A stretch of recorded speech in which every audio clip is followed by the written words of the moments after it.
Bagaimana mekanisme penipuan dengan modus ini dan apa yang perlu diwaspadai? Dalam aksinya, modus dari pelaku yakni mengirimkan link ke aplikasi pesan singkat korban yang menyatakan korban telah memesan paket dan kirimannya telah tiba.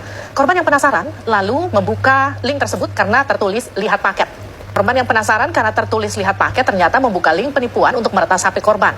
Peretasan dilakukan untuk menguasai dan mengontrol semua aplikasi di HP korban termasuk mobile banking. Saat membuka link, korban terkejut karena ada pemberitahuan ponselnya telah diretas. Korban saat itu juga tak mampu mengakses HP miliknya termasuk semua aplikasi. Pelaku menguasai ponsel korban dan dapat mengakses data perbankan, email hingga aplikasi pesan singkat. Dalam waktu singkat, pelaku menguras rekening korban lewat aplikasi mobile banking atau dompet digital. Yang dikirim itu bukan gambar tapi adalah aplikasi, ekstensinya APK gitu. Masalahnya tidak semua orang ngerti masalah IT kan, nggak ngerti masalah teknologi begitu. Sehingga ketika ada orang mengaku kurir gitu, seolah-olah dia kurir ngirim gambar, ini udah nyampe ya gitu. Begitu diklik ternyata install aplikasi. Nah, celakanya sebenarnya ketika ngeklik link itu akan diminta permission gitu. Apakah boleh ngakses SMS? Apakah boleh ngakses data? Apakah boleh ngakses phonebook? Nah, masyarakat kita suka nggak peduli, tekan yes. Oke.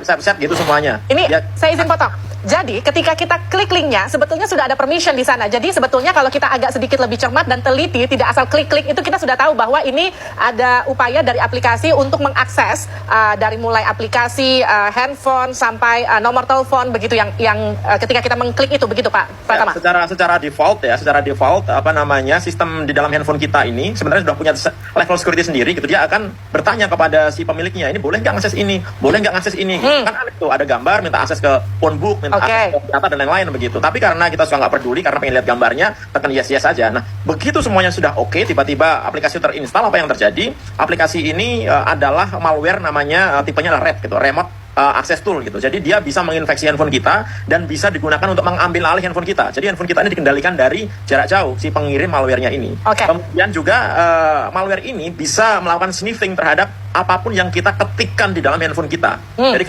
keylogger gitu, kita ngetik PIN dia bisa baca, ngetik password dia bisa baca gitu. Sehingga ketika dia mengakses handphone kita, kemudian membutuhkan PIN, membutuhkan password untuk transaksi, dia udah tahu itu. Sehingga dia bisa melakukan dari jarak jauh tanpa kita sadari gitu. Jadi handphone kita jalan sendiri gitu. Pak Pratama, kalau kita mengakses mobile banking sebelum kita mengakses aplikasi peretasan tersebut, apakah kemudian juga tetap terbaca ataukah memang baru terbaca setelah aplikasi tersebut menjebak kita dan kita mengakses PIN? Baru terbaca setelah ada aplikasi malware ini masuk ke dalam kita, Mbak. Sebelumnya nggak terbaca, karena kan PIN itu tidak tercatat di handphone sebenarnya. Jadi kalau kita memasukkan PIN, memasukkan password, itu harusnya tidak tercatat di handphone. Yang jadi masalah ketika malware itu sudah terinstall ke handphone kita ketik password atau ketik PIN, itu di-record sama malware ini. Sehingga kita tahu dengan tepat si user ini lagi menggunakan mobile banking BCA, Mandiri dan lain-lain, semuanya bisa gitu. Nah, itu yang akhirnya menjadi data bagi si pengirim malware ini untuk melakukan transaksi menggunakan handphonenya si user. Karena kan nggak mungkin. Karena gini, sebenarnya internet banking itu mobile banking itu punya security. Dia nggak bisa digunakan di handphone lain karena autentikasinya ada menggunakan SIM card, dia menggunakan identifikasi dari handphonenya gitu.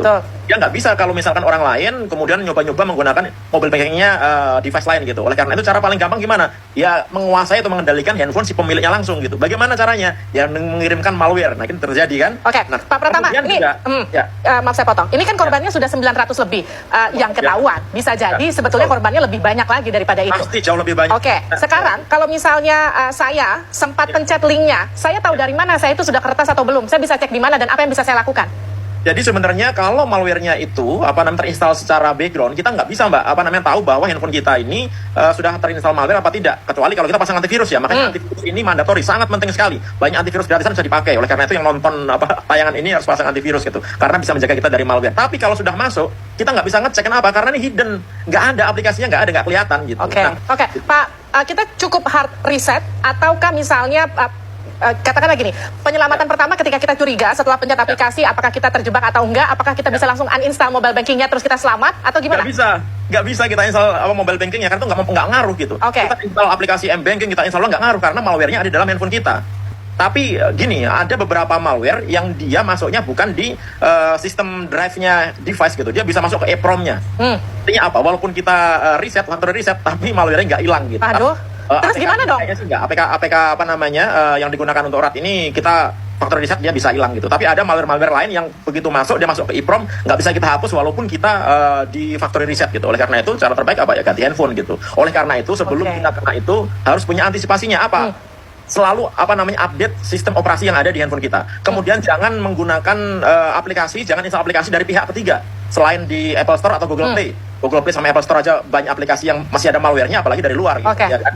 Nah, kemudian juga jangan klik link sembarangan. Udahlah, haram itu sebenarnya gitu. Kalau saya boleh bilang gitu, nggak usah lah klik link sembarangan karena banyak juga malware yang dia tidak butuh permission dari user gitu. Jadi begitu kita klik, tiba-tiba pakai install aja gitu. Nah, contohnya beberapa yang kena, jurnalis kan dulu pernah kena itu kan. Begitu diklik tiba-tiba udah ke install aja. Gitu. Nah, bahaya juga gitu.